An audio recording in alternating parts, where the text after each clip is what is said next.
The response is always something like, well, if it was just one of these, then okay, maybe it's not worth having this theory, but it's like all of these and they work together. Again, except where they don't. The fact that you can build the picture mostly coherent doesn't mean it's coherent. It's mostly coherent.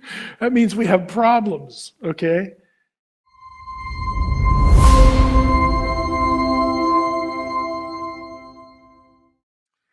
Any good books for discussing the supplementarian theory as opposed to JEDP?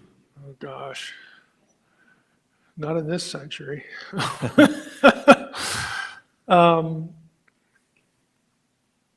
The only things that I can think of are critiques of JEDP. They're not necessarily supplementarian. I mean, one of the oldest is Cassuto's, Umberto Cassuto, his critique of the documentary hypothesis. More recently, Dwayne Garrett has a book called Rethinking Genesis. It just focuses on Genesis, so it's not JEDP, but it tackles the source critical assumptions, things like that. So those two, out of the gate. You have to realize, even within people, and this is the dominant view, people who accept JEDP, they fight a lot intramurally on whether there really are four sources. Some people deny that E is a legitimate source because you don't get, it's just spotty. You don't get a whole narrative from it if you just look at what's supposed to be E.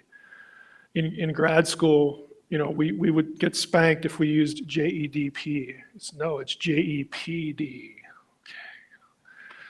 Okay. Because there's an issue of the chronology of the sources. Okay. And so that's a fight. So is E a source? Is the order of the source? Is one borrowing from the other? I mean, okay, I wish we were off camera here. Yeah, I'm just going to tell you a little anecdote here. And I'm not going to name the professor, but when I was in grad school, one of the courses we had was a seminar on the Pentateuch, okay? And this is what we did. It was all JEDP stuff. And what we did is, he actually had us read, and I think this was good, Richard Elliott Friedman's book, Who Wrote the Bible? It's a popularization of JEDP. It sold over 2 million copies. I mean, it still sells. Because, again, it was written for a popular audience, and he's, most scholars can't write to save their lives. It's just full of academic jargon and stuff, but this guy can. And so this was a wild, New York Times bestseller, and it's just a popularization of JEDP. So it's really worth reading even for grad students because it's a nice, readable presentation, okay? So we're going through this thing, and you go through the standard source arguments, differences between the names of God and the sources. Over here, it's predominantly Elohim, and here it's Yahweh. You've got different vocabulary words that are supposed to be in J, but not in E, and vice versa. There's half a dozen, 6, 7, 8, or whatever they are, criteria. And so one day in graduate school, again, I probably should have, well, no, I didn't get mistreated for this, although I could have. I wasn't thinking at the time. I said, I've been wondering about this, the divine name criterion. Isn't it true that if we look at the Septuagint, the divine names aren't the same as in the Masoretic text? About 110, 120 times. So if they're reversed, doesn't that mess up the divine name criterion?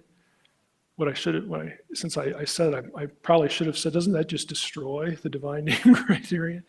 Because if it's this neat picture, one source uses one, the other source uses the other, except where they don't 120 times in the text of the Septuagint, okay? And my professor looked at me and said, yeah, that's true. And I said, well, what do we do with that? He goes, the translator was just sloppy.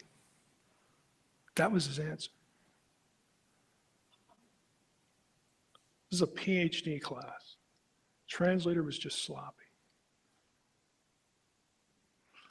I thought, well,